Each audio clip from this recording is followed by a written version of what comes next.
Hello, everybody. Hello, and welcome to How to Get Hired. I am Bill, the company's expert. Thank you for joining me today. This is the weekly live stream where we talk about job interviews, resumes, recruiters, hiring, discovering job opportunities, LinkedIn, all that kind of stuff, networking, all just careers in general. So this is episode, what is this episode? I wrote it down somewhere.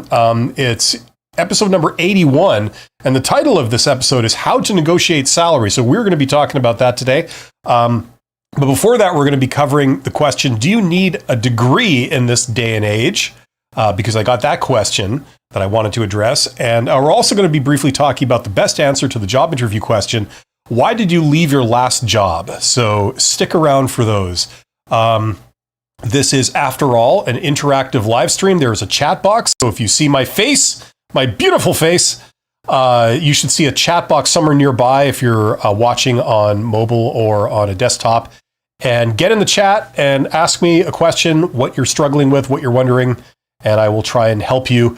And you get bonus points if you can use the words ethnogenesis and Twinkie in the same sentence. So everyone has to abide by that rule if you're leaving a comment or a chat today.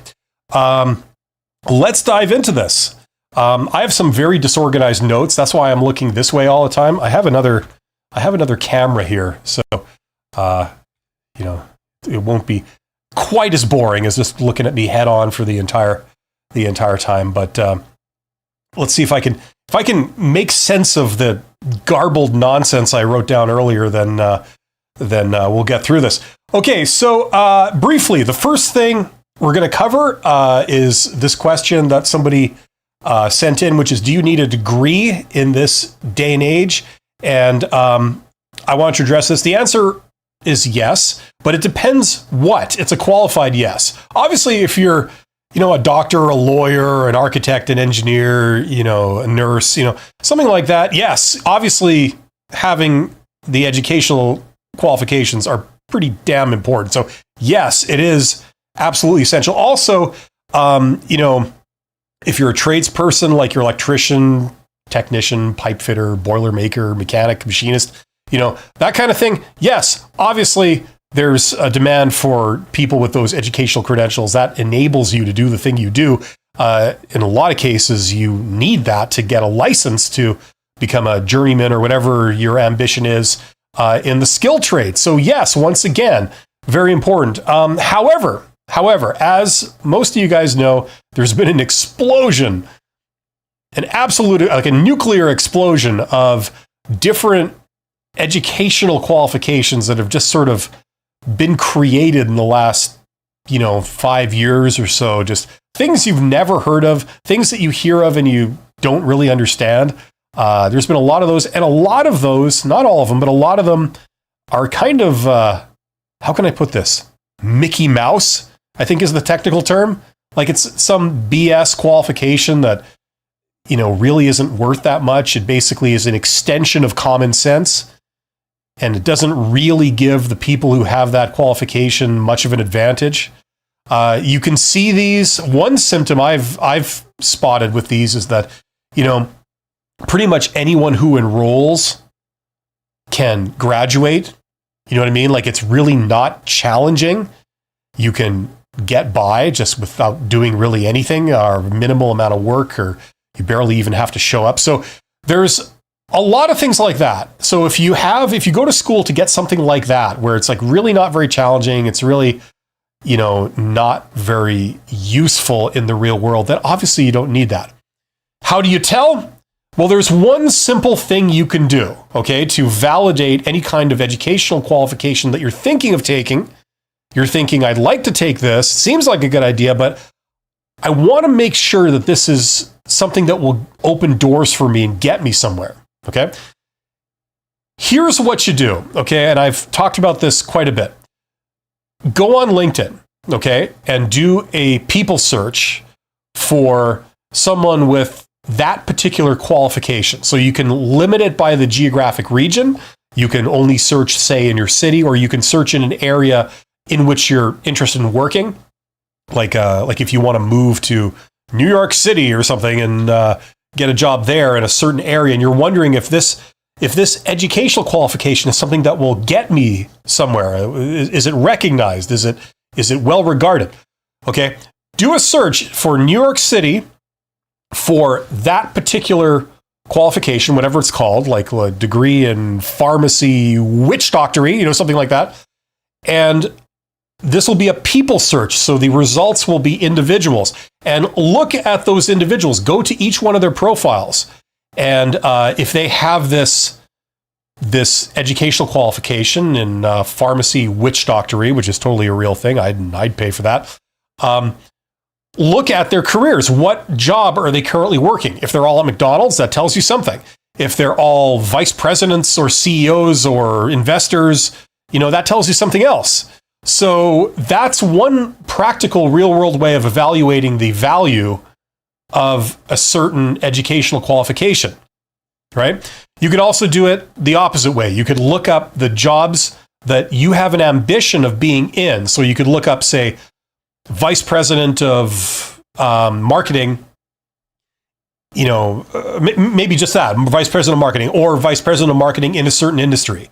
And look at the results, all these individuals that show up as people who that qualification shows up on their profile, and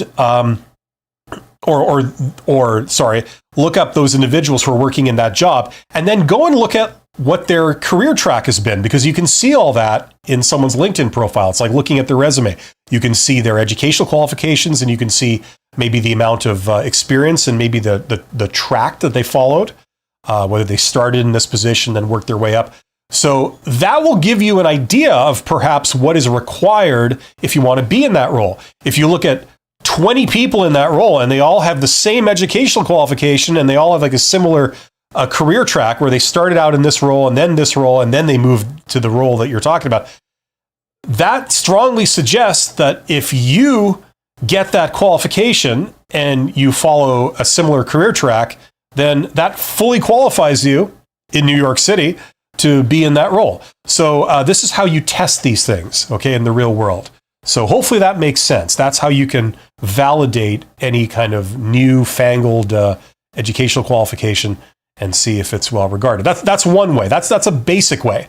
You could do informational interviews and talk to people high up in jobs where you have an ambition of doing that job and get their take on it and see if, what they think of it, if it's something really, really new. Okay, you can go further, but that's a first step. So hopefully that makes sense to everybody. Hello to Crichton. Hello to Andre.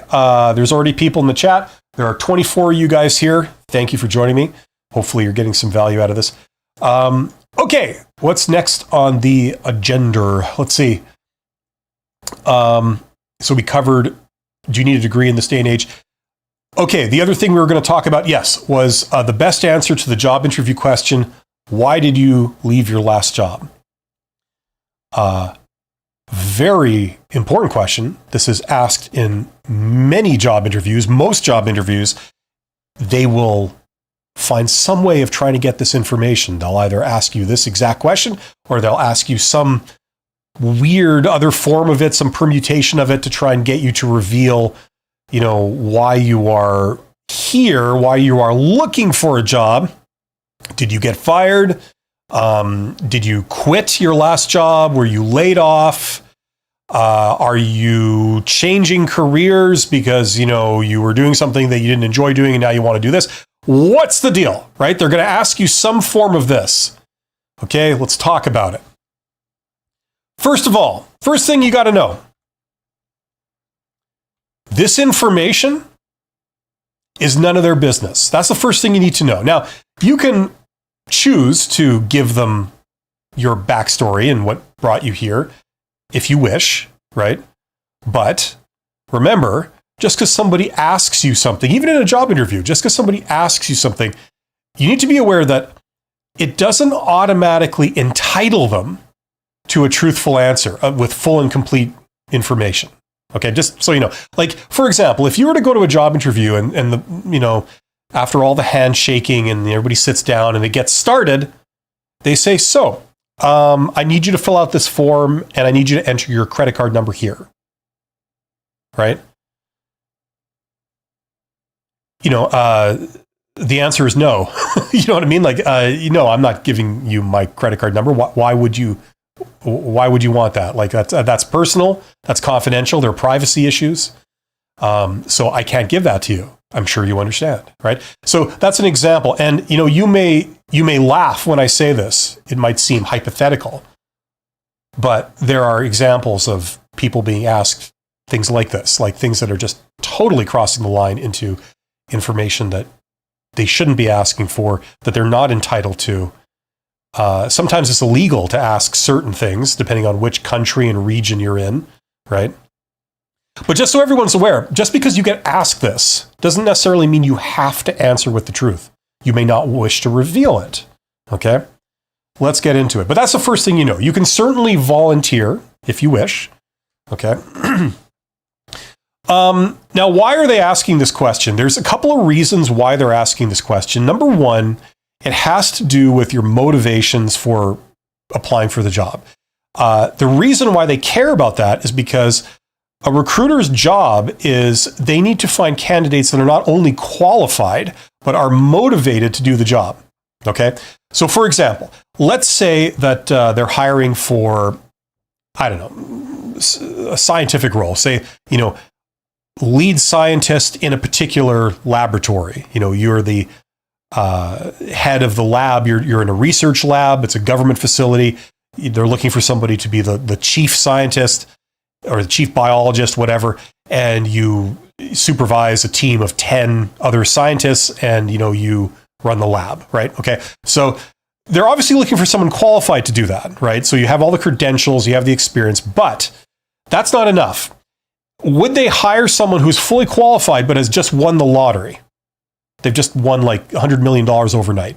Probably not, because chances are they won't be motivated to then work really hard at this job if we were to hire them, right? So you would pass from the qualifications, you get a big check, but you would fail the motivation, right? So that's one of the reasons they're asking this. They want to know if you're motivated. Like, for example, if you were fired from your last job and you're desperate for money, and now you come here, that would tend to suggest that, you might not be super qualified, or you could be qualified, but you're just absolutely desperate for any job. And that might not be the right motivation. You want the money, but you have no interest in doing this actual specific work. You'll do anything as long as someone pays you. And that's, recruiters are trained that that's not a good candidate, right? They have to, what they're ideally looking for is someone who is, who has dreamed of running a research lab. And it's always been their ambition to run a research lab. And they're happiest and they're the most motivated when they're working in a research lab, right?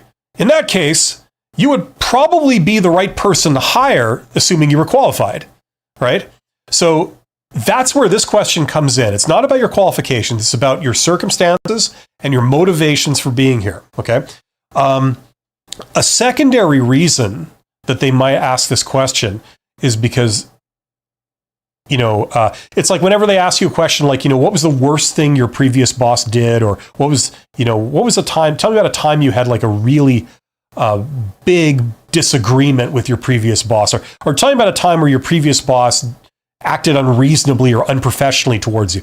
The other motivation for asking these types of questions is to see if you're going to spill the beans and badmouth somebody else to them, right?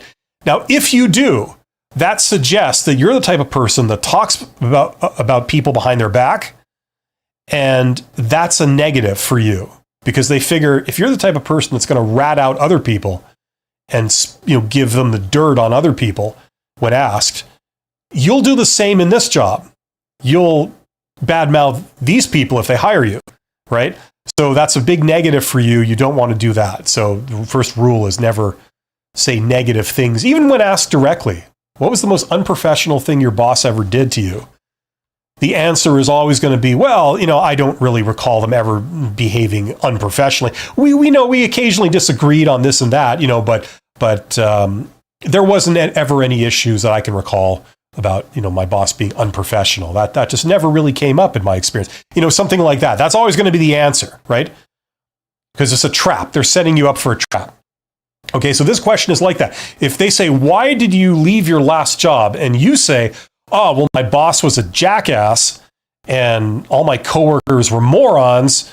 And that company I worked for, that employer, they had their head up their ass and they didn't understand how to treat employees. Like, this kind of thing. Very negative things. You pretty much just failed that question by virtue of the fact you said negative things about someone else, right? So the general rule is never say negative things about anyone. Even if in reality it was the worst company known to humankind that you worked for, they were a bunch of criminals, they were a bunch of psychopaths, they traumatized you with like high level bullying and all this kind of stuff. Let's say all that was true. You never say any of that in a job interview because there's too many red flags, right? So that's first thing that's going on there. So you don't badmouth anyone. You don't express negative ideas. The other element going on here is that let's pretend that they asked you this question. Okay, what was the question? The question was, why did you leave your last job? Now let's pretend that question took up the entire rest of the interview.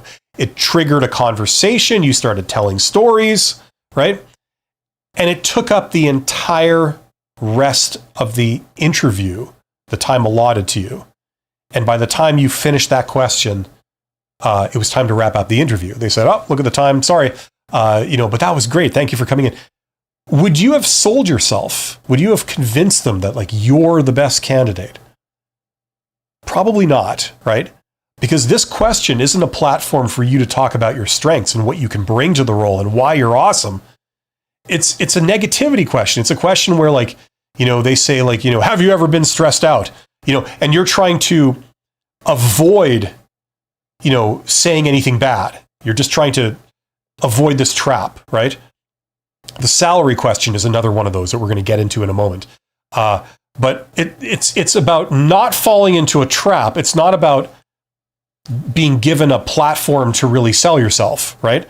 So we want to get off this question quickly. We don't want to spend a lot of time on questions like this because you're dwelling on potentially negative things and you're trying to avoid a trap. And that's not the same thing as making a great case for yourself. Okay, so we want to get off this question as quickly as possible. Okay, now let's get into some scenarios. Let's say you were laid off. Okay, if you were laid off, the bottom line is that that's okay to say. If there was a bunch of you getting laid off at the same time, it's good to say that because that suggests that, like if it was just you that was laid off, nobody else, just you, that could signal that like, well, they found a way to get rid of you. Maybe you weren't a very good employee or something.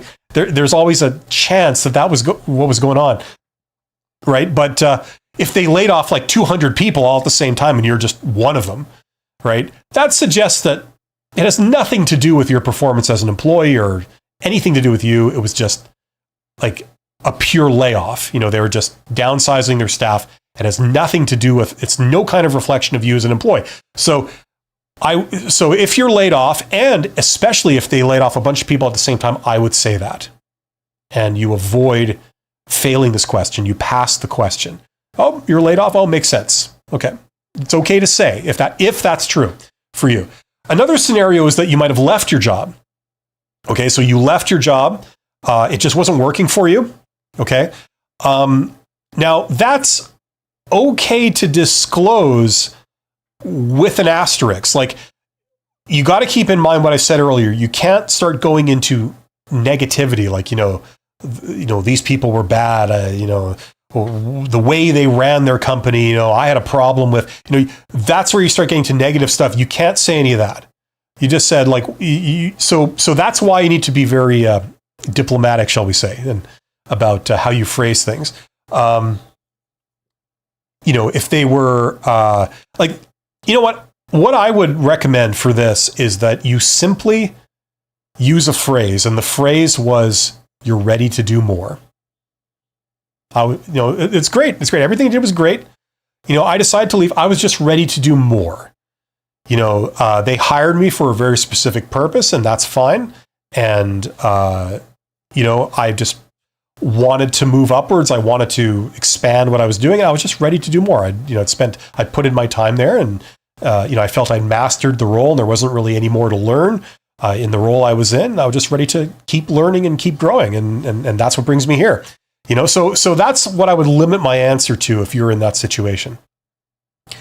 But the real trick, the real trap is, let's say you were fired, okay, from a previous job. Now, the problem with this is that something that recruiters are taught, and I know this because I used to teach recruiters in university, but a principle that they're taught is that past behavior predicts future behavior. So if you behaved one way in the past, if they were to hire you for this new job, you'll most likely behave the same way again if you're put in that situation. That's why behavioral questions are so popular these days. They say, tell me about a time, when you had to do this and it went wrong. What did you do? Right? They're asking you that question, and you're talking about the past, something you did 5 years ago, right? Now, you may have learned a lot since then. You may have changed since then. You may be more experienced and wise now. So you'd maybe handle it a bit differently if the same scenario came up again. But they're asking you about the past. So you're telling them what you did in the past, like 5 years ago. The problem is that what they don't really care about your past. What they care about is, if they hire you, how are you going to behave? So that's why they're asking this question. So everything you say about how you handled that situation, that's the answer to how you're going to behave if they were to hire you now, in their minds, right? That's how they're thinking, okay? So the problem with if you were fired from your last job, the problem is, according to this principle, if you're the type of employee that gets themselves fired, maybe it's for performance issues, or maybe it's for personal issues, like, you were too hostile, or people just really, really didn't get along with you for whatever reason. Whatever the reason, you're the type of employee that gets fired. Someone hires you, and then they have to let you go because it's just not working, right? Maybe the interviewer never really discovers the precise reason why you were fired, but they know that you got fired. You were terminated with cause, okay? Now, according to this principle that recruiters are taught, that would mean that, well, if we hire you for this job, you're the type of person that doesn't work out and forces their employer to fire them, right? So this is the harm in revealing this in a job interview when they ask you a direct question, why did you leave? And, you're stuck at that point because maybe you were fired, but you feel conflicted. You don't want to reveal this, right? Okay. Let's talk about that. Let's go deeper into this. Okay. Now, hopefully everyone understands why you shouldn't reveal this, if you could possibly help it. Okay.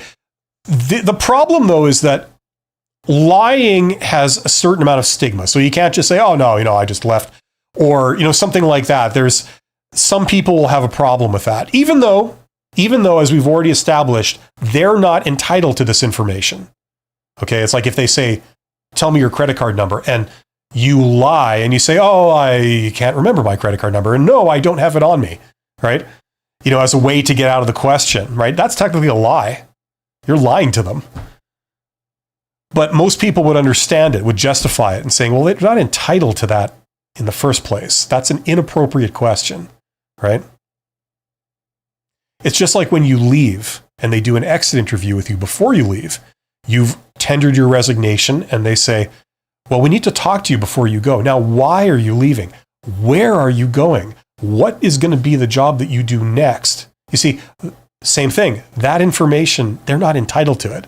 What you do with another company is none of their business, right? Legally and morally and ethically, it's none of their business, right? So we're in the same area right here, okay? Now, I wouldn't recommend that you lie outright, but what you've got to do is you've got to phrase it properly. So my recommendation is, don't say I was fired. Instead, talk about the reason why you were fired. So for example, and a great reason that's really understandable is to say, well, I was hired in a specific role, and this was all in writing. This was my job title. These were my duties and responsibilities. And over time, that role, like I started off in that role, but it evolved over time and it ended up being something completely different. And I have no interest in doing that different role. That's not why I was hired. That's not why I took the job. I wasn't told that it would involve any of these duties and responsibilities when I took the role. It didn't play to my interest nor my strengths. So I left. That's how I would handle that. You don't say I was fired, but you say something like that. That's like, okay, it's understandable, right? And they're not entitled to it. And if you do say I was fired, you're basically condemning yourself to being eliminated based on a false assumption that a lot of recruiters will make, which is that, oh, if you got fired from one job, you will get fired from this job, which, as we know, is not necessarily true. Sometimes it is. But there you go. Okay, so hopefully that makes sense. I got someone telling me to move on in the chat.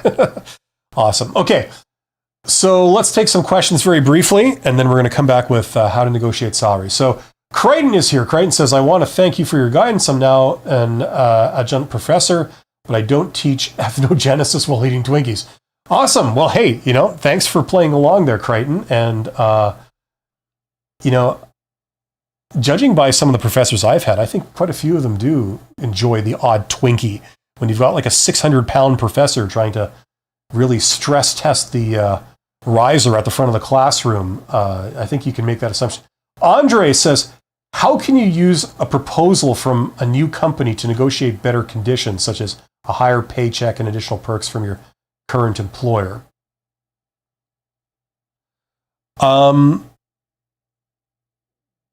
Well, you don't have to reveal any, you don't have to mention any of that.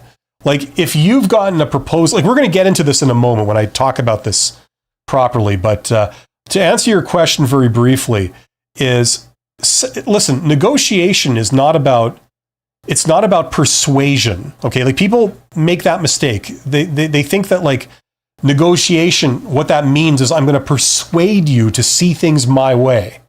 That's not what negotiation is. Negotiation is understanding your position, right?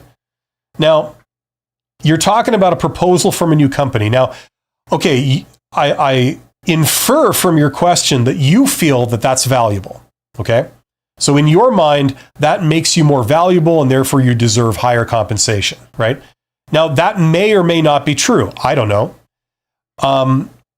You then feel you need to convince your employer of this. You should pay me more because I'm more valuable, right? And then you get what these things usually result in, which is a difference of opinion. You feel that you're worth more, and they don't agree. There's a difference of opinion. Now, who's right? How much are you worth? How do you resolve that in absolute terms so it's scientifically shown that you are worth this amount of money? Well, there's only one way to do that. And that is to have received an offer from someone else. So you have some other option than to work here. Someone is willing to pay you more than you're making here. That's the only way that you can prove to somebody that you're worth X.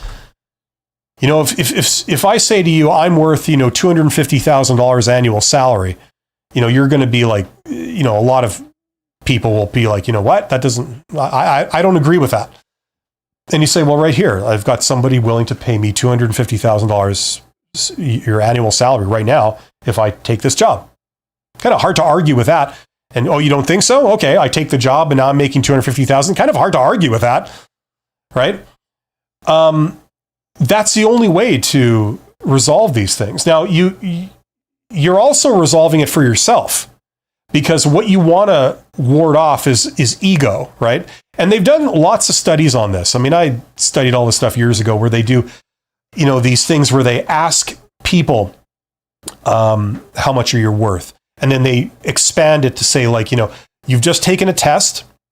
Everybody in this room just took a test. How do you feel you did? And what they found across the board, like all types of people, all types of situations, people consistently overestimate their own value and their own performance. They think they're more valuable than they really are. They think they're better at what they do than they actually are in absolute terms. So in that case, they would compare like, how do you feel you did? What's the percentage with how you actually did, right? And then it's usually people overestimate. I think I got 80%. It turns out they got 40%, things like this, right? So it's not about persuading your employer. The only way you can absolutely persuade your employer is to say, look, I got an offer. They're offering me this. Can you match it? That's the only way to outmaneuver people in these types of situations. Joe Greer says the company's expert is a game changer. Wow, is a game changer for me. Builds my confidence in the first place I go for job advice. Well, thank you very much, Joe. I'll try to live up to that and not let you down. Very kind of you to say so. Ron Zarelli, that's awesome. It's like Ron and Mr. Fonzarelli, sir. All rolled up into one. Thank you for helping so many of us. Such an amazing channel. Well, thank you, Ron. Thank you for being here. And I'll be happy to answer any of your specific questions you might have. Okay. Shinigami says, in the outstanding event of being hired after being several months without a job and less than 1 month after starting with this new company, get a proposal from another company with a better position and compensation. Is it professional or ethical to leave?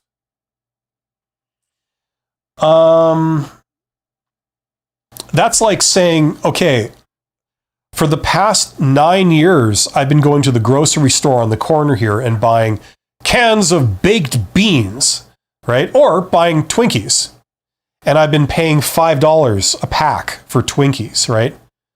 So I can machine gun the Twinkies then while I'm watching TV. That's what's called the good life. But a new store opened up that sells Twinkies for $4 a pack.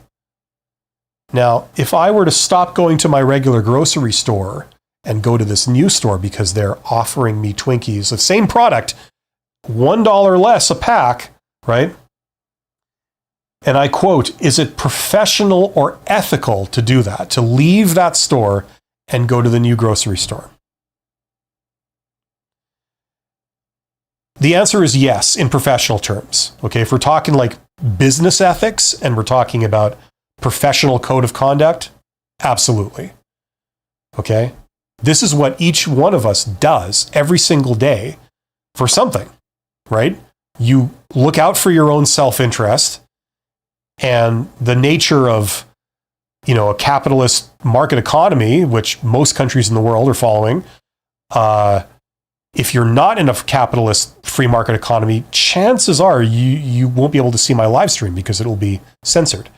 But, you can decide where you buy your Twinkies from, right? This store offers them, that store. I could get them at the gas station. They might be a little stale. They might be more expensive, but they're open 24 hours as opposed to the grocery store. They charge you a lot more, right?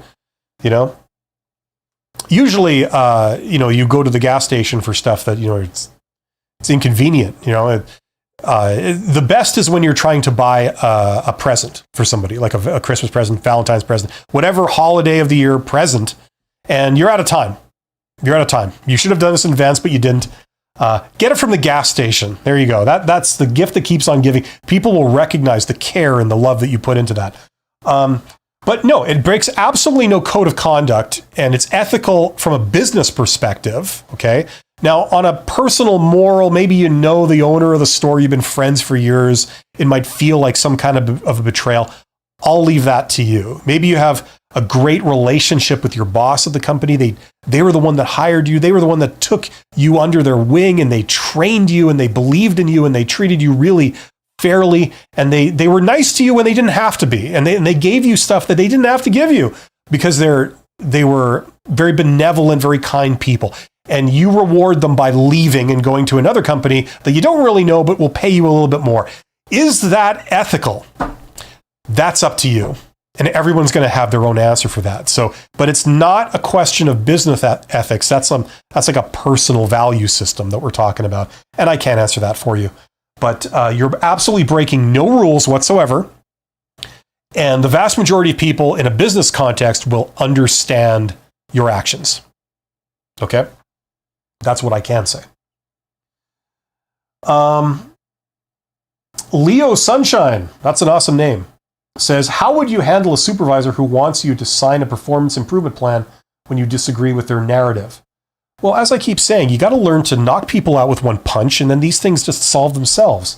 Look, that's a big, that's not something I can answer in 30 seconds. And that depends on a lot of things. Okay. What most people end up doing is they compromise their personal ethics, their personal value system.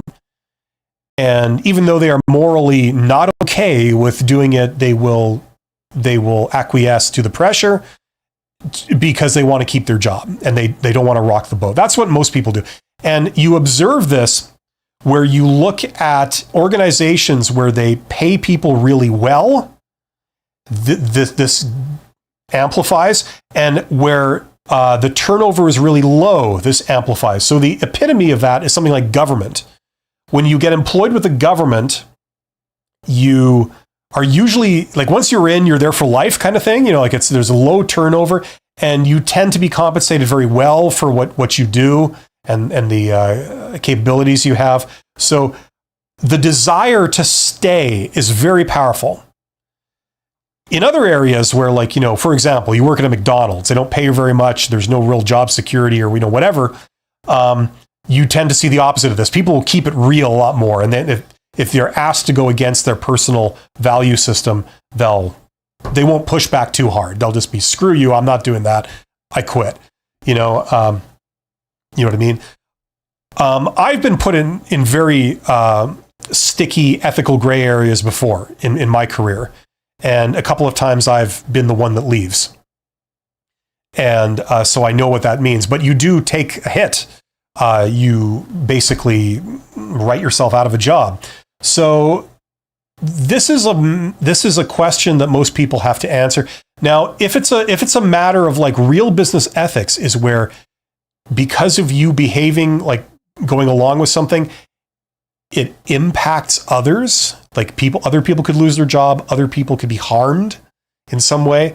Then business ethics kick in, and then it becomes possibly even a matter of law, right?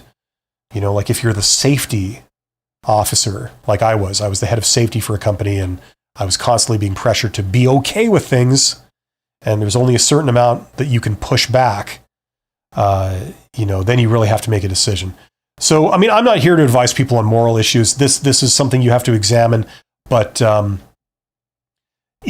other thing is that I will say this one last thing very briefly, and then I'll move on to the salary question, which we're going to cover today, is that in most countries, okay, there is some resource available to you. The government will have a branch of the government, whether it's municipal or state level or federal, but usually municipal government, they will have a resource center where essentially it's like a whistleblower helpline.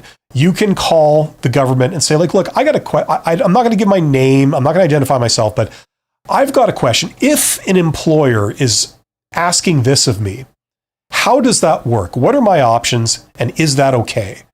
And you can get answers to these questions, and they can tell you, these are the people that you're calling, the branch of the government that directly polices corporations. Okay. So they can help you as an employee. They can give you guidance, and you can even blow the whistle on them. So if there's a safety issue or an environmental issue, and you can do this all anonymously. They have that in Canada, they have that in the US. There's a lot of countries that have that. Your employers don't want to advertise this. They don't want you to know all about this because they don't want you running to these people all the time. But that's there. That's a resource, and these people can give you really specific help for very specific issues, and they usually don't require you to identify yourself. So you can do it completely anonymously, and then that'll help you navigate some of these decisions. Okay, I am going to come back to questions later, but I'm going to move on to the main topic of this live stream, which was how to negotiate salary. Let's get into that. I'm going to pull up my horribly disorganized and brief notes here, because it's been a while since I talked about this. But I'm going to cover several things. We're going to talk about it starts with a job interview, because that's, after all, what we're talking about here. We're talking about how to get hired. Okay, so I'm going to cover that. So salary expectations on an application, an interview. We're going to talk about when they ask you, what is your current salary? We're going to talk about that. We're going to talk about how to negotiate salary, how it all works, right? How you can force somebody's hand. And we're going to talk about what is an appropriate salary. How do you know that you're asking for something reasonable or unreasonable? Okay, so let's get into this, and I'm going to try and speed through this, and we'll get back to questions. Okay, salary expectations on a job application. Bottom line is, a lot of times this process starts where you apply for the job, and especially on a web form where you're doing an application online, they can say you need to enter a number for your required salary, and it has to be a number. And you can't put a range. It has to be one number, and you can't skip the question. What do? Bottom line is, you put the lowest number you would ever possibly accept, okay, if every detail that you don't know about this job turns out to be best case scenario. So, for example, what are the work hours going to be? Well, maybe they haven't disclosed that in the job posting. Now, you're assuming it's maybe standard hours, 40 hours a week or something. Sometimes jobs are less than that. You can go home early, and, that's fine, or, whatever. Maybe they give you all the holidays off, all the long weekends off, like all this kind of stuff. What are your sick days? Do you get sick days? Do you get vacation? Let's assume all of those things are best case scenario. Who is your boss going to be a jerk? Are they going to be wonderful? You don't know. Just assume they're going to be awesome. They're going to be the best boss you've ever had. Et cetera, et cetera. Assume everything is best case scenario, and then fill in what's the lowest number you would ever possibly accept. And as you find out more about the job, as you go through job interviews and you talk to the company more, and they give you an offer, and you gradually learn a little bit more about what they're wanting you to do and how it's going to work, then you can always revise that number upwards as you find out more details from them. That's how this works. Okay. But what this enables you to do is to get past this hurdle, because if you put a number too high, you price yourself out of the running. Usually the reason for asking you this question in the first place is simply so that they can eliminate you in a pass-fail elimination, and they'll have an upper limit on that number. If anyone who asks for more than a certain number that we're not telling you, you get eliminated. Sometimes they put an upper limit and a lower limit. They say anyone who wants less than this amount can't be serious, or they're just like, that's what they're worth. They're a terrible employee. So they're eliminated too, right? So what you want to do is you want to get past this, okay? Because the only thing they're looking for at this point is they're looking for how much they're judging you on how much money you ask for, right? What you want to do is you want to get past that to the point where they actually get to know you. You come in for an interview. You come in for maybe 2 interviews, if that's the process, and they see how awesome you are. They see, wow, that person is perfect for it. They're super friendly. I get along with them really well. They're very professional, great communication skills. They obviously know their stuff. I think they could really bring a lot to this role. We want them, right? If you had put a higher number in your application, you'd have never got to the stage where they realized how awesome you are because they brought you in. You'd be eliminated outright. So you want to get past that, get to the interview. Now, I know what a lot of people are saying. The obvious knee-jerk thing is you're wondering, well, if I say a low number, then they'll hold me to that. It's like, they're not going to hold you to anything. What's the worst case scenario? They offer you the job. If it's so low, it doesn't make sense. You just say, okay, well, thank you. I'm very flattered for this job. I need you to change this number to this. And if you can't do that, I'm sorry, it just doesn't work for me. What's the worst case scenario? A lot of times, the way things work on the other side of the table is they're trying to get the right person for cheap if they can, but they want the right person for the job. They'll try these tactics, but in the end, if you're the one they want, managers don't mind paying a little bit extra to get the person they want. That's how these things work usually. And if it doesn't work like that, well, you didn't really lose anything, did you? It just was a non-starter. But that's how you handle that. in a job interview, it's a little bit differently. When they say, what are your salary expectations? The bottom line is you don't want to talk about this in an interview. You don't want to try and discuss salary at all until the offer stage, okay? Because it will not go well for you. You can't give them an ultimatum. You can't say like, I need more than this. They'll say, okay, we'll just hire somebody else, because they're talking to several people still at that point, right? So in a job interview, whenever they say, what are your salary expectations? You avoid the question. You say, well, it's too soon to get into that, or I would need to know more details about this job before I could give you a real accurate answer on that. And if they really play hardball with you, you say like, well, this is an approved job position.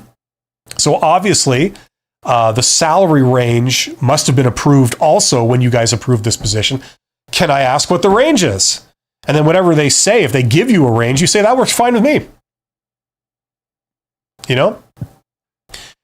Now, a lot of times what they'll do is that won't work, because they'll give you this complete BS where they say, oh yeah, it's an official position. Yes, it was approved, but oh no, we don't know. We don't know the salary for this job. No. Yeah, we're hiring you for it, but we don't know. And we need to know how much you need, but we have no idea how much we're willing to pay. It's like, yeah, it's so annoyingly transparent, which is a complete lie right to your face. That gives you an idea of the people you're dealing with. Okay.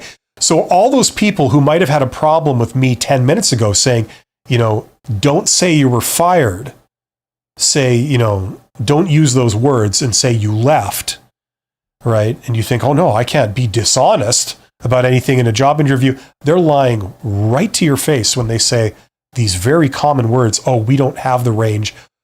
It's about as true as when they say this position is on hold, right? Have you ever gotten that, right? So that's how you handle that. And then at the end of the day, if they really put the screws to you, what you do is you give a wide range. You give a low number to a high number, and you say somewhere in there, I'm sure would be fine. Somewhere in there is fine with me, depending on the details, which I'm sure we'll get to later if we get that far, right? Now, the two numbers you say, they are still doable. They're not like, just completely out to lunch. Like they're not, I will go anywhere between minimum wage and, what the CEO makes, no, you pick two technically doable, reasonable numbers, but they are a stretch. Okay. And that's the idea. So you say, I don't know. Somewhere between here and here would be fine. I can't narrow it down any more than that at this stage, because, I really don't really know very much about this job. So that's the best I can do for you right now. And then they get their number, right? And the reason you do that is because they won't be able to eliminate you because you gave too high of a number, because your range started from quite low. But it also leaves you open to ask for more money later on in the offer stage, because you never said that you needed a little amount of money. You said somewhere in this range, and the range went all the way up to the top of what the range probably is for that job, right? So that gives you the elbow room to ask for more money later on, right? Without going back on any word or anything like that. So that's how you handle that question in a nutshell, okay? I'm trying to do this very quickly. If they say, what is your current salary? My recommendation, I've heard all kinds of people recommend all kinds of different things. Bottom line is I recommend that you say, you don't reveal that. Okay. You just say, just as a matter of personal policy, I don't disclose, my income or how much money I make. For privacy reasons and confidentiality reasons. I'm sure you understand, and then if they push you for more, they say, well, that's not good enough. We need to know how much money you make. It's like, well, as I said, I don't disclose that. I'm very sorry, but I can't give you that information. Like I said, there are confidentiality issues at stake, and these are very real. And so I don't disclose that, There you go. Now, before some people come back to me with like, well, you could say market price, and things like this, there's issues with that. Like, first of all, like anyone who knows compensation, you know that market price is like a bullshit kind of thing, right? First of all, for a lot of jobs, it's not possible to find the market rate, right? If you work in a very common job, there are like thousands of people in that same role in your city or your region, then you may be able to get that information. You know, the upper limits here, the lower limits here, and the averages here. You can find that, okay? You can find that online. But most jobs, in all honesty, you can't get accurate information on the market price. It's a complete guess, and it's very inaccurate when you do get data on that. Even people that pay for, like, you know, the high-end, supposed high-end data that, you know, companies like Dun & Bradstreet and stuff, they provide in this area, it's still wildly inaccurate. And you know what I mean? So there's that. There's also the issue of, like, well, just because the average person makes this amount of money doesn't mean necessarily that you are an average employee. You could be better than average. You could be worse than average. Nor does it make any guarantees that that company pays the average amount that other companies do. Maybe they pay below the market, which means that they intentionally pay people less. They will have a higher turnover and they may not get the best caliber of employees, but they do save a bit of money doing that. Some other companies, they intentionally pay above market. That means they pay more than the average market price for each of the roles of the employees that they have, because they want the best employees. They want the best people to work for them. Sure, they pay a little bit more money, but they get a performance boost, right? That gives them the edge. So there's a lot of assumptions. So market price, when you say, you know, this is what I need or whatever, it's so silly because it's making all these assumptions about you and them, and that are usually not true. So on top of all of that, they can say, okay, you know, they say, what salary do you need? And you say, well, I wouldn't be happy with market price, sir. And they say, excellent. Okay, great. I'm just writing that down. Okay, now what number would that be? So you see, it doesn't really solve anything for you. They can still push you for the number, right? Okay. So that's why the bottom line, I could go on about this, but the bottom line is if they put that pointed question to you, what is your current salary? You don't reveal it. It's none of their business. It's like in poker, when you're playing poker against someone, right? And they've got their cards and they got their 5 aces that they're looking down on. And they say, oh, can I just look at your cards? Like, you need to show me your card there. Those are the rules that I've just made up, right? You know, you don't have to do that. That's not how it works. The more you reveal about your strategic position, the more you're giving away your advantage, the harder it is for you to win, right? Okay, so that's how these things work. I see someone joined YTID,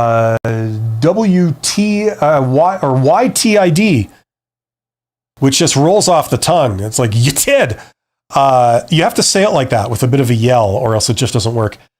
They have joined as a channel member, so thank you, you did. And membership has its privileges, so thank you very much. Okay, let's get into this. We talked about salary expectations on an application, in an interview. We talked about what is your current salary. Let's talk about salary negotiation. Finally, we got to this. Okay. Like I was saying earlier, negotiation is not persuasion. Okay. Just whining to someone saying, come on, surely you can do better than that, right? That's not negotiation. That's like the appearance of negotiation.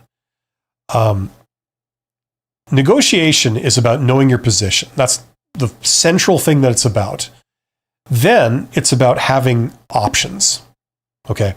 Now, think about it for a second. If you work for a company, and let's say you're wanting a raise, and this is driven by the fact that, you know, you feel you deserve a raise. You know, I feel like I'm a very valuable employee, and I feel I need more money. I feel I deserve more money because I'm so damn awesome, right?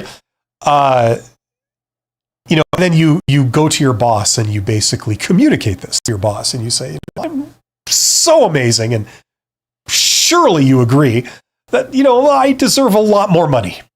And I'm sure you agree with me on that. You're coming with me on that. The first problem is that maybe the boss doesn't agree.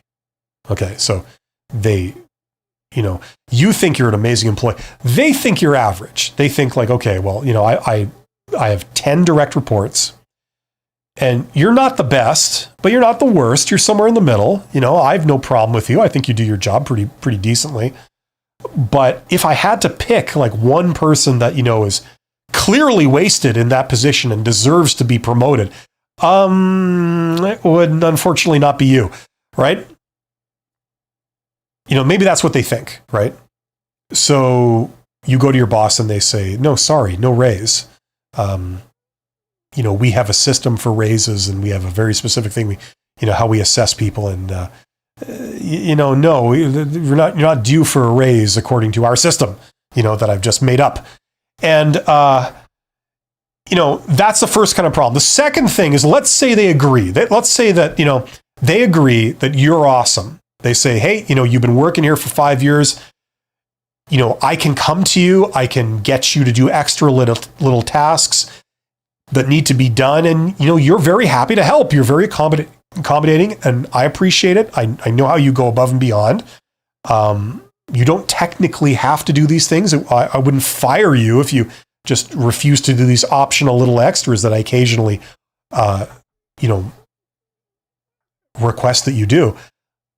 But although I agree that you're awesome, I just don't have the money to pay you right now. I get a certain budget for this department, and we're already kind of using it all. I don't have any extra, money in the bank kind of thing that I can just take and give to you. I'd love to do it. I'd love to pay all you guys 10 times what you're being paid now. I would get even better performance out of you. I'd pay myself 10 times more too. Maybe 11 times more. But, I'd love to be able to do that, but I can't. Right? So the first problem is, do they agree with you? The second problem is, are they able to turn that into action, right? Now, that all could be irrelevant because you figure, look, I'm clearly worth more than what I'm making. And this is evidenced by the fact that I look up online and it says that someone with my experience and my education in this particular geographic region, in this industry, should be making in this range, right? So I'm convinced that I'm worth more. Well, how do you know? Like I said before, you decide these things by getting quantifiable, hard results, okay? So even if you're worth way more, even if you're worth $1 million a year because you generate $10 million a year for the company, you could still be confronted with a boss that says, no, absolutely not. We've done our homework and we know how much people are worth, and sorry, you're not worth, the amount that you're asking for, which is crap. But they refuse to give it to you because at the end of the day, it's not about persuading them, or they intentionally refuse to be persuaded. Their goal is to maximize productivity, which means getting as much work out of people as possible while simultaneously paying them as low as possible. That's what their job is, technically, right? Theoretically. I've been a manager. That's what you do. Now, that okay, paying good employees bonuses and things is a smart thing to do. That'll keep them here. That'll keep them motivated. But technically, if we can pay them as little as possible, that technically would make us look better, right? So it may not be a winnable situation. You may not be able to persuade them with logic or with emotion or with anything else. And that's not what this game involves. It involves knowing this is my value. This is my exact value. And that is based on something real. And knowing that I have options. If my one option or my two options are either unemployment or working for you, right? Then I'm kind of stuck. I have no choice but to take one of those two options. And if I don't want to be unemployed, I have to work for you. And if you're unwilling to pay me what I feel I'm worth, oh, well, I'll go away and cry and then take the salary that you feel like paying me, right? There's just no two ways about it. But imagine if you had a third option. You had another job offer from somewhere. Somebody said, here's an offer. We're willing to pay you, what you're making, X, plus 40% if you come and work for us, doing that exact job or some new job, right? This is tangible. This is real. I have a third option. So if I go to my boss and they don't want to pay me what I feel I'm worth, I have the option now of telling them to piss off, and I'll go to the second company that's offering me more money because I know I'm worth that because they're paying me that. And the fact that they are paying me and they're not letting me go and they're not changing my salary, that is the evidence that I'm indeed worth that much, right? It's not just my opinion, which is based on nothing. It's based on reality, right? So that's how these things work. So the more options you have, it means the more power you have, the less you're forced to take someone's ultimatum, right?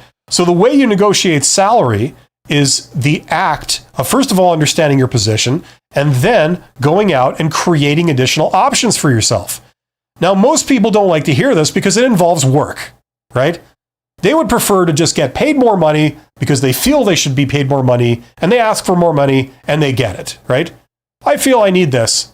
And their boss goes, okay, here you go, right? Wouldn't that be nice, right? Unfortunately, in the real world, you usually have to do a little bit of work. It's nothing near, like earning this amount of money. You're just demonstrating that you're already worth that amount of money, right? So if you are indeed worth that amount of money, there shouldn't be any issue in going out and getting a competing job offer. You're gainfully employed working in this role. It should be relatively easy to go to another company in the same industry and say, hey, I make this much, I'm currently employed doing that over here, so there's no question about me being qualified. Would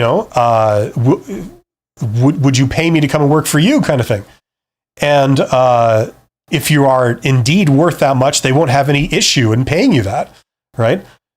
So, but that's what you do. Then when you go to your boss, you got 2 offers in hand and you've got an interview lined up with a third company next week, right? You're coming from a position of power and you say, I'm worth this much. I'm worth X. You're paying me X minus 30% or whatever it is, 0.7X. I'm going to need X, for me to continue working here. I'd love to work here. I love working for you. I love this job, but I'm going to need this much money. Or unfortunately, I can't work for you anymore. And then it's not a matter of persuasion. It's not whether they believe you or whether they agree. You're just telling them, look, I don't have control over you. I have control over me. And this is what I'm going to do based on what you choose to do. So if you choose to keep me at my current salary, I'm going to be out of here. And that's fine with you because you're going to end up making X just at some other place, right? It's not about persuasion. It's not about whether they agree. It's not about making a logical argument or an emotional appeal. It's about having options and knowing your position, okay? As I said, most people don't like hearing this for the first time because it involves a little bit of extra work, right? But that's the reality of it. And that's how negotiation is done in the business world. Okay, you have to force someone's hand if you're asking them to pay for what they or pay more for what they already have. You know what I mean? They're not going to do that voluntarily most of the time. Okay, that's what negotiation is about. That's how it works. And in the in the hiring process, you can only negotiate it in the offer stage. Okay, so if you're getting a job and they've said okay, this job pays X or something, and you feel that you're worth more, and that's based on something tangible, once you get an offer, then you have the ability to negotiate. You can't negotiate before the offer. Don't even attempt it because it will fail, because they're talking to 20 candidates at that point, or 10 candidates, or 5, or whatever it is. And if you suddenly price yourself higher, they'll say, okay, well, fine, we just won't hire you. We've got to eliminate 4 people out of the 5 anyway. You'll just be one of the 4. There, that was easy, right? So it's not going to work. You wait till they've said, we've talked to everyone and we've made our decision. We want you. Okay? I'm the recruiter and I've advised my client or my associate, the manager of the department, that you're the one that he or she should hire for their department. You're the one that should get the job, in my opinion. And so to that end, they've agreed and I've drafted this offer to you. Now, if you reject my offer, you throw it back in my face, I look like an idiot to the manager because I made a case for you and we collectively both decided that you were the best person. If I've got to go back to them and tell them, oh, sorry, we lost that candidate because we didn't agree to pay what they said they needed, right? Then we look like a bunch of idiots. And now we've got to go back and do more work. It's painful for us. So once we make an offer, we don't want the process to fall through at that point. We want to cruise right through to where you're hired and you're onboarded and then you're working. So if you get an offer and you get an offer, that's the point where you actually have some ability to negotiate. Now, exactly how much depends on the nature of the job and all the details, but that's where you may have some advantage. Okay, so that's where I would suggest that you, if you're going to negotiate, that's when you do it. What am I leaving out here? I'm sure I'm leaving out tons of things, but yeah, okay. I'm just going to finish this and we'll get back to questions. Okay, the last kind of part of this is what's an appropriate salary? Like what is a reasonable thing to ask for? What isn't a reasonable thing to ask for? Okay, basic stuff. You can find some general information online. You could go to payscale.com. You could go to, what's the other one? Glassdoor.com or whatever country you're in. They have some stuff on there. It's not pinpoint accurate, but sometimes it's like if you're starting out in your career and you have really no frame of reference of what's reasonable, that's maybe a place you can go. There's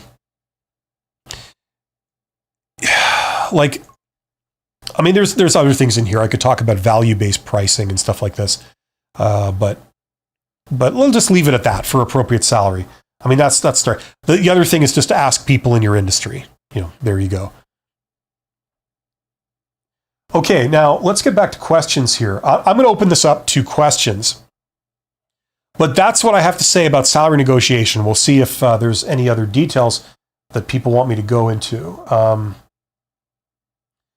Okay, Maurizio says, hello, sir. If I am planning to start a startup, what aspects do I have to present, like accountability and all the legal stuff? Well, I just did a live stream I do a weekly live stream on startups and entrepreneurship. I guess you missed that, Maurizio. It's available on my channel, but I answer those type of questions in that live stream. The live stream is called Side Hustle Ideas. So the next one is on next Monday. If you want to join me for that, I'll be happy to get into it in your specific situation. If you want to do that. Gopi says, I'm afraid of quoting the wrong number when someone asks, what's your expected salary? They only ask in mail, and if it fits their range, they will conduct the next round. Okay, so I addressed that. So the quick answer was, you try to avoid giving a number all the way up until that you've received an offer. If you do get that far, that's where you can talk numbers, okay? Now, if they absolutely insist upon it, it's like the first thing I covered in this live stream. It's like being asked on a job application form online where you have to give a number. You can't skip the question. Give the lowest number you'd ever possibly take the job for if all the stuff you don't know about the job turns out to be best case scenario, okay? That's what you say, because that's what you know at this point. Now, as you learn more about the job, you can always revise your number upwards later on. That's perfectly fine, because they're revealing little pieces of data as you go about the job, right? It's not your fault they haven't told you hardly anything about it. So, you know what I'm saying? That's how you play it. And that way you can at least stay in the running until they look at you more seriously and see your value. And then you can get a higher amount because they see your value. They're willing to pay for you because they know you're good. You wait to the end where they say, we want you. And then they're flexible all of a sudden on salary. Okay, that's usually how it goes. Not always, but usually. Okay, so that was Gopi. Leo says you're live streaming your videos. Yes. Gopi says, I love your suggestions. Never said any number in any of my interviews. Always says it depends on how much free time, responsibilities, and tasks. But sometimes they just ask on email before it. Yeah, like that's basically if you do go into it, that's the answer I'd recommend is some version of it depends. Like, I'm it's too soon for me to say. You try and get them to tell you what the range is, and then you just say, well, somewhere in there works for me. You don't go into specifics, and you try to avoid any kind of salary discussion as much as humanly possible until you get an offer. If you never get an offer, it doesn't matter, right? Leo Sunshine says, I'm thankful for your thoughtful. Thank you, Leo. And Shasa says, thank you. Yes, and once again, welcome to Yatid. Dawn says, what if it's my first job?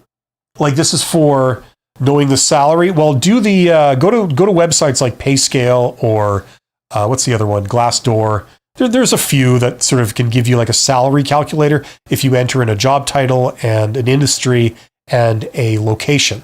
They can give you a ballpark number. They're not, as I said, they're not super accurate, but it's at least a start.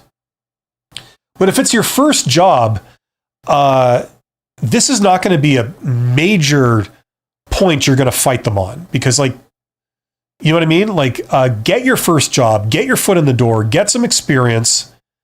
That's worth more than the precise amount of money that they're paying you. Just get the job. Then you have something on your resume. I've got hard work experience I've got a professional job in my industry, professional experience that will be very valuable for a variety of reasons. So just get it. Don't niggle about salary too much.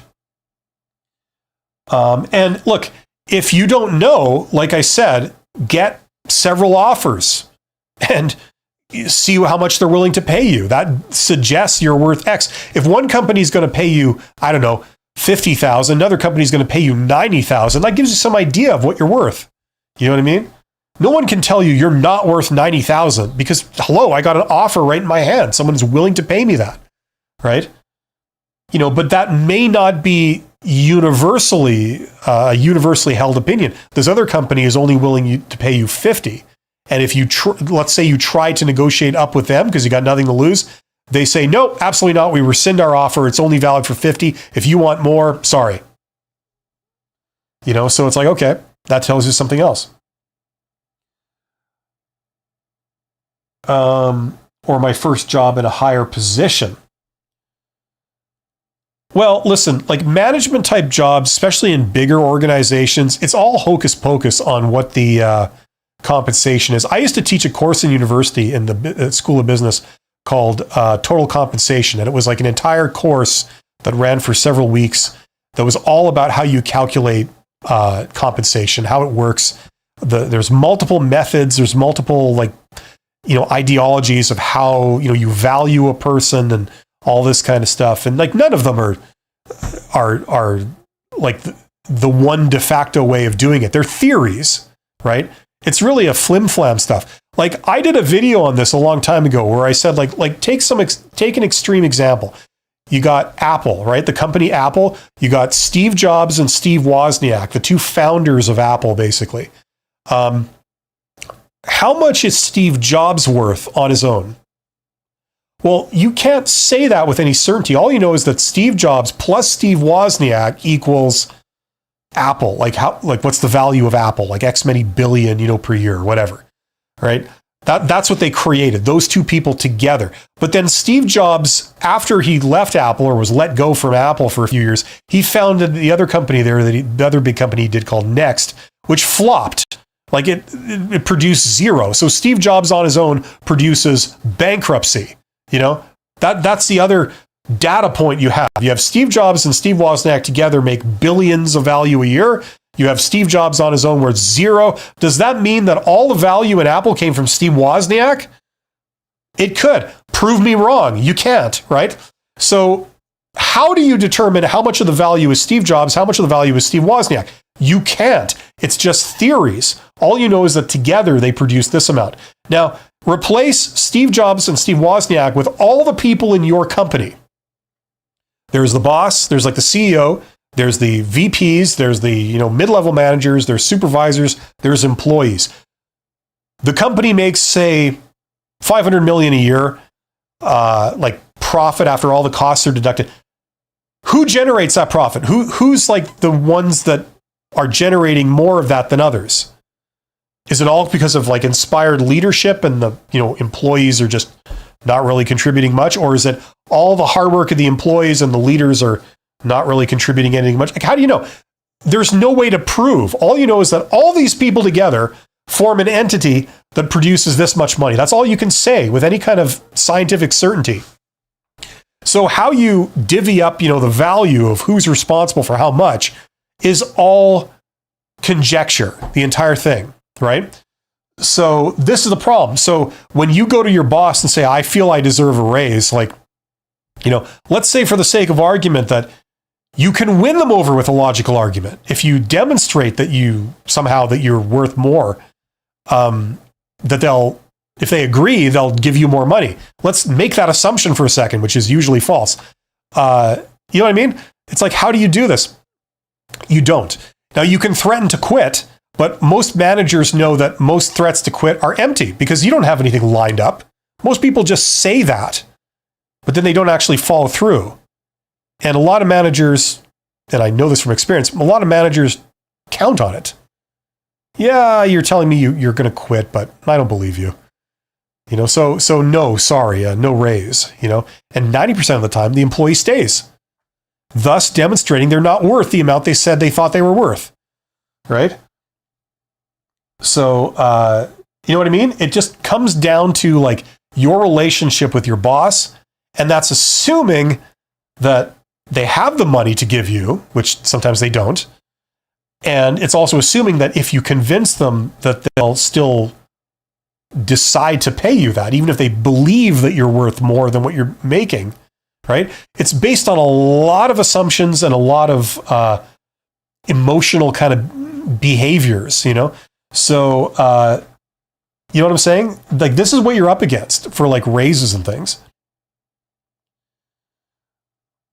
But what you can't argue with is you can't argue with an offer, like a written offer. Someone says, hey, if you come work for us to do this job, we will pay you this. It's in writing. The government is aware of it. This is all like above board. Can't argue with that.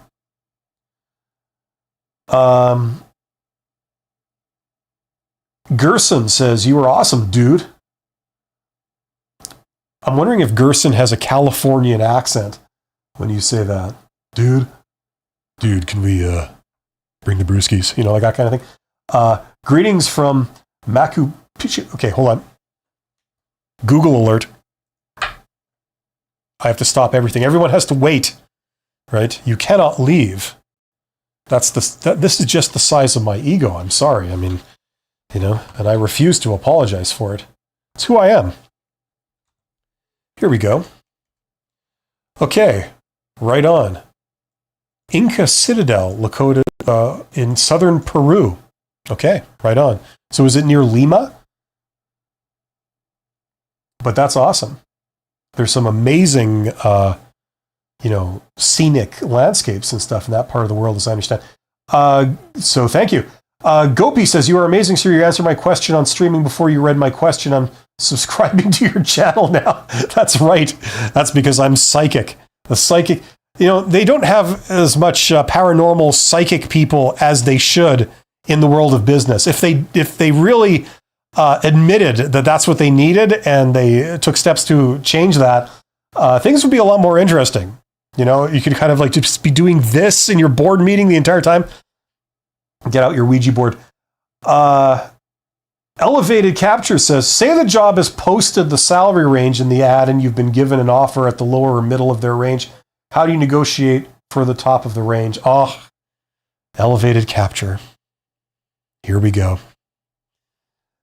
Okay, so according to my diagram, I'm worth $20 billion a year. You understand? Okay? Can you see my diagram that I've prepared for you? That should answer all your questions. So make sure that you incorporate this into the new compensation package that you're preparing for me. Okay? That's basically what they're doing. Okay, they're creating a job posting. They can put whatever BS they want in there. They can lie direct. They can insult your intelligence with their lies in a job posting. Okay, the same way that they usually do when they say that, this is a job, and then you apply for it and they say, oh, sorry, we're not hiring right now. It's on hold, right? That's because it's not really a job. There was never a job. It's just they're disguising the research they're doing on the labor market. What better way to say like, oh, I've got a job and apply for this job and then give me information about you. I want to know who's out there and what skills you have and what credentials you have and the fact that you're looking. And I want to know how much you're willing to work for. Just give me all this confidential information so that I can use it as a weapon to keep my own employees in their place and have options if I don't feel like paying what they want me to pay when they say that they deserve a raise, for example. I know that if that's a signal that they're unmotivated and that they're maybe overqualified, and I can replace them with people that I know are out there. So like that, this is obviously a very cynical view of this, but I'm doing it to illustrate a point. And that is that they can say all kinds of stuff on there that's not true because they're trying to influence your behavior. It's the same way that you go to job interviews and they tell you, you need to tell us this. You need to answer, how much money you made at some other company. You need to tell us that or we can't proceed. When the reality is that you don't need to tell them anything. That's none of their business. They are not legally entitled to that information. In fact, most accountants and most people that know these things would recommend that you don't disclose that. That's personal confidential information, right? So they can put anything on there if they feel it will influence you to accept what they pay and A, not question it, B, think you're lucky to have it, and C, never ask for more. And D, don't look anywhere else for a job. Just keep working here and taking this compensation and believing that this compensation is all that you're worth, right? They'll put whatever they need to put on a job posting if it accomplishes those goals, right? Because it's to their own advantage. And sometimes you get good companies that don't do this kind of stuff. That's great. Those are the ones you should work for. Sometimes you get bad companies that pull every trick in the book like this. So why would you put your range like right on the job posting? It's not to your advantage. From the perspective of the employer, it's not to your advantage. They say, we pay anywhere from $50,000 to $90,000 for this position, right? And then you come in for an interview and they say, congratulations, here's your offer, it's for $50,000. How would you feel? You'd feel shortchanged, right? You'd feel like you got a bad deal because you know, or you believe that from what they've told you, they would go all the way up to 90, but they offered you 50, right? So that's usually a disadvantage of disclosing the range. That's one reason why companies don't like to disclose a range. The second reason is that they don't really know what their range is. They're willing to pay, like this amount, but if something really amazing comes along, they're willing to pay this much, right? Especially smaller companies have that kind of flexibility, right? You may not get that in larger organizations, but a lot of small companies can do that, right? They have this in mind, but if we find someone really awesome, it's like, we don't mind like paying them this because we want to keep that person. And we want to quickly promote them upwards so they're using their full value. Okay, so hopefully that makes sense, elevated capture. You're asking a very intelligent question, and I know I've been a bit snarky about answering it, but that maybe hopefully illustrates what's like really going on. They can put all kinds of stuff on there. It can all be completely false. So the only way you know is by the results.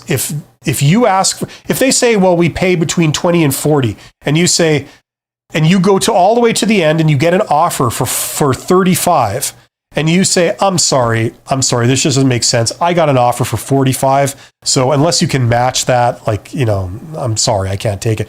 And they go, okay, here's 47. Right? That obviously shows that their range that they posted was complete fabrication, right? And that happens more often than you think. Right? How often, maybe you guys have experienced this in your careers.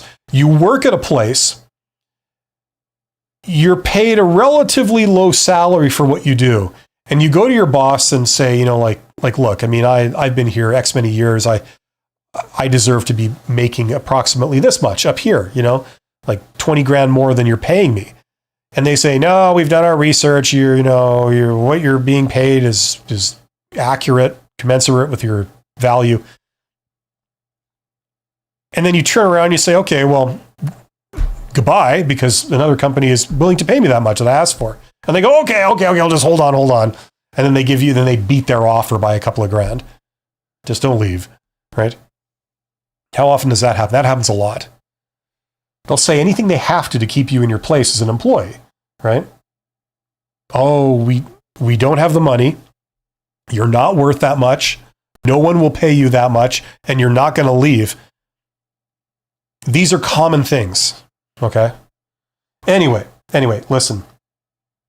All I'm saying is that they're common. I'm not saying that's necessarily what's going on with your situation, but these are quite, they're repeated often. Okay, I got to wrap this up soon. So if you have any last questions, get in the chat, ask them. I'm going to take, I think there's one more here. Gopi says, other general question is sometimes work keeps you busy and makes you less motivated to apply for a job. How to stay motivated while applying? Many times you don't get response and it drains me.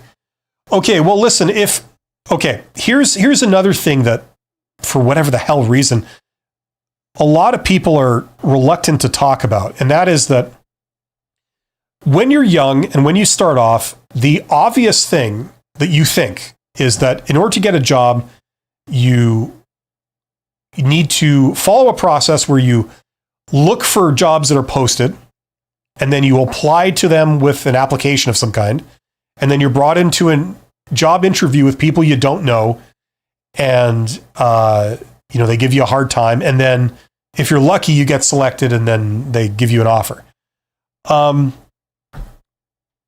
Some of you, I'm sure, will be surprised to learn that that's not the most common way people get jobs. That's not, most people who have jobs did not get it by following that process. Okay? The reality is that process, that's what I use. I call that process the standard channels. Okay? Where you see a job posting, you apply, you interview with a recruiter, and then you get selected and get hired. And if you talk to the people who generally talk about hiring, who tend to be recruiters or tend to be people that work in the HR organization, they will just refer to this method of getting a job like it's the only method. Okay? Because maybe, and my theory is that it's like a conflict of interest for them to tell you that, like, oh no, you don't need to deal with us. You can bypass us and go direct to the decision makers who are not the people in the HR organization, they're the managers. So if the engineering department is looking to hire another engineer, who makes a decision on that? The manager of the engineering department, who is an engineer, not a recruiter. The engineering manager says, I have decided that I need to hire another person.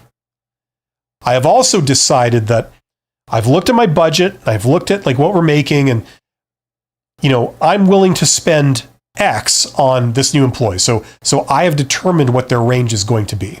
Okay.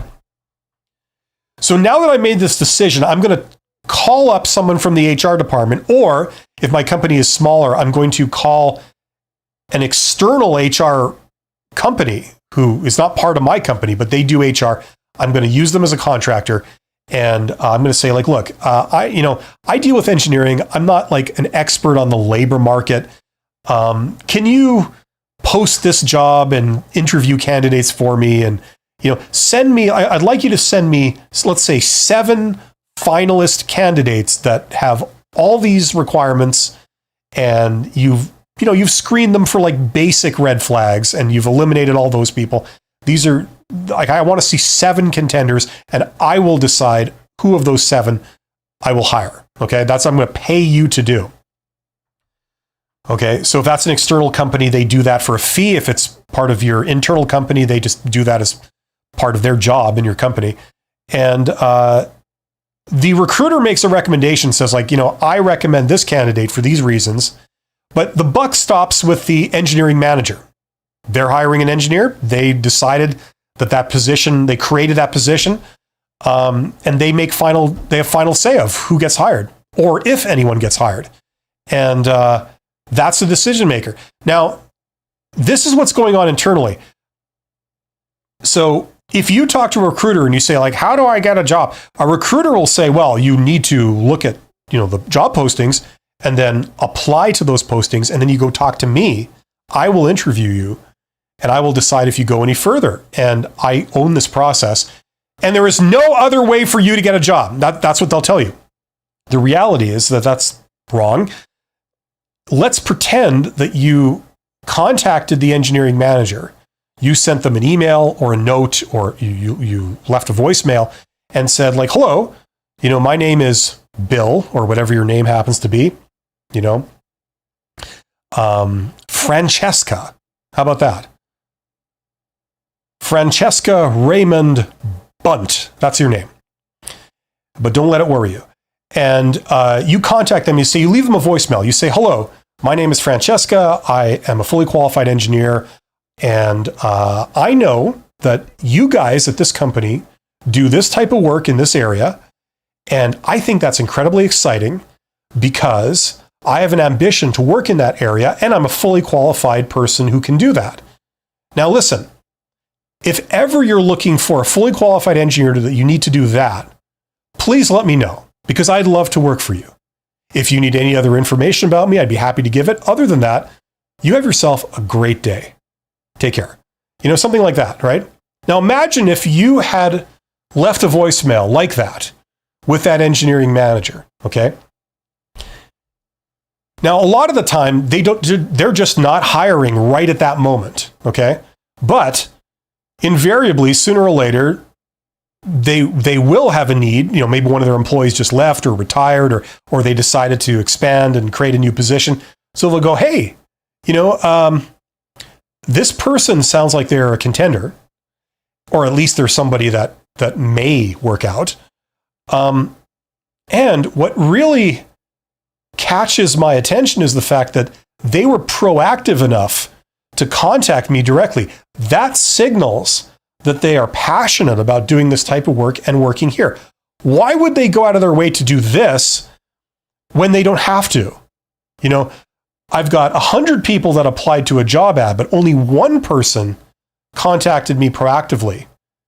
And also, that person who contacted me proactively, I now have a sample of what their communication skills are like, how professional they are, and what their personal charisma is. And they're scoring pretty high in that department, right?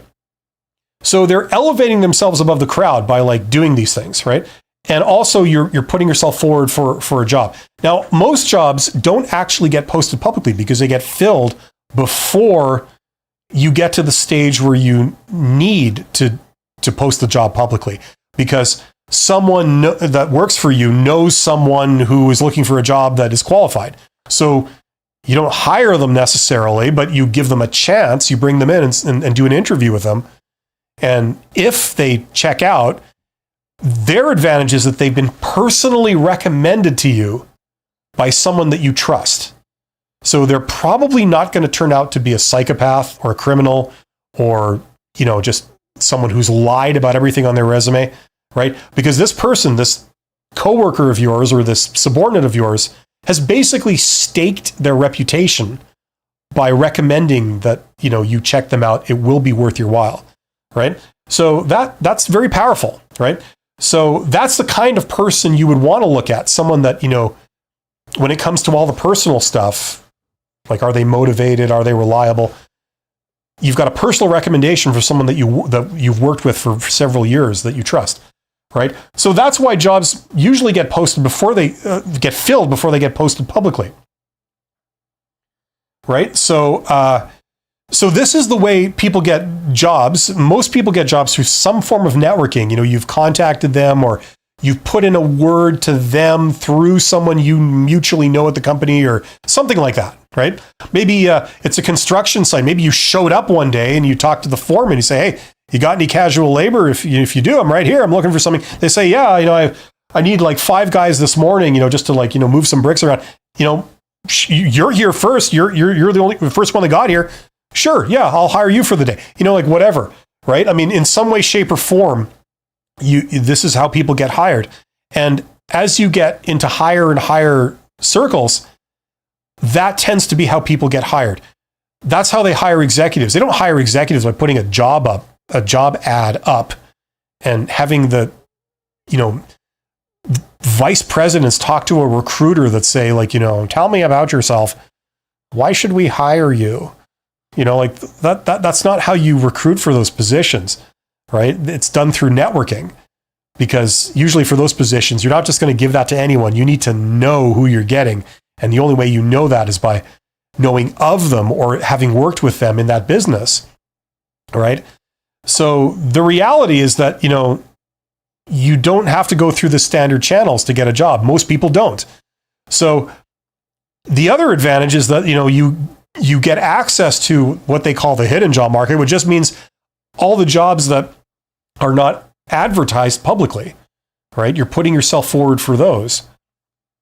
So that's what I recommend. Anyway, if you want to learn all of that stuff, this is kind of, interesting to you. I put it all into this course. So check out that course. If you get this course, you will learn all of this stuff, not just how to interview, not just how to do things through standard channels, but also to get into that world too by doing what I call networking on demand, where you reach out to people. You could do it all with social networking if you wish. Usually LinkedIn is the way to do it. You don't have to necessarily call anybody or meet anybody. If you really don't want to, you can make it work. I built a consulting business by doing this. You know what I mean? So if you're interested, check out that course. There's a link in the description. But that's about all I can go into today. I'd be here forever talking about it. That's why I put it into a course. Okay, I'm going to quickly wrap up a couple of questions here, and then I gotta end this. But okay, did I do this one? Con Tuna says, should employees leave the job when they are unsatisfied with the yearly raise?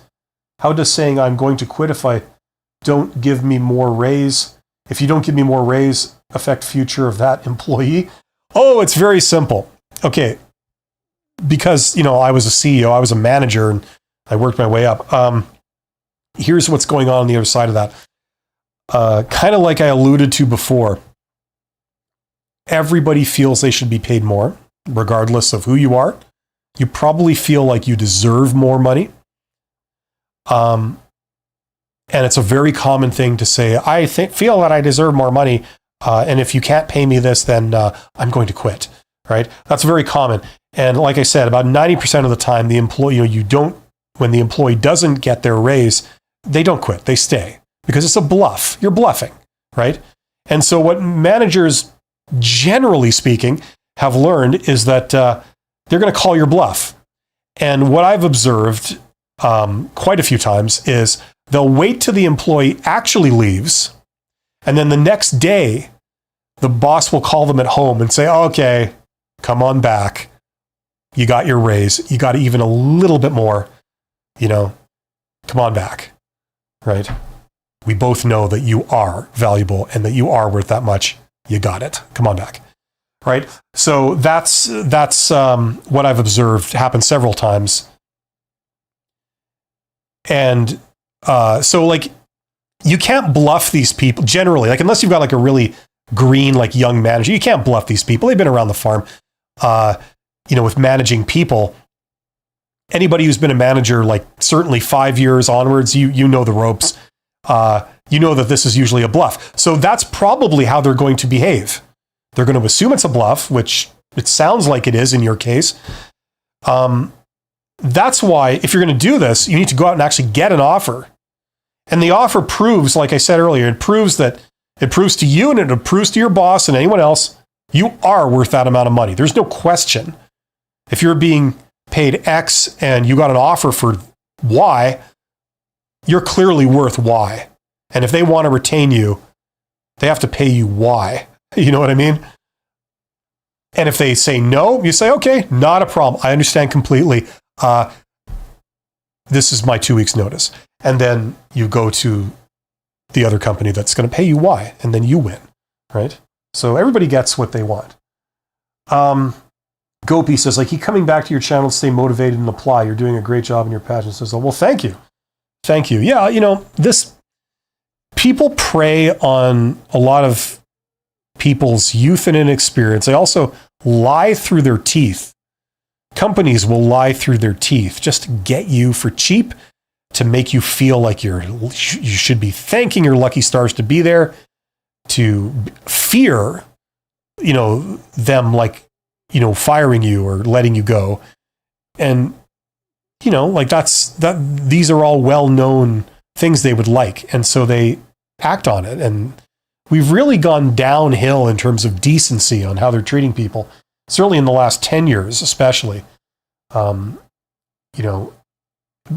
that have been around the farm a few times, you've had a few jobs and you know the ropes. You probably know most of what I'm talking about. But thank you, Gopi. Why? Says, can phrases like private after receiving a job offer too soon to get into, confidential, undisclosable, etc. in the online application form? If yes, could it result into rejection? Of course it can.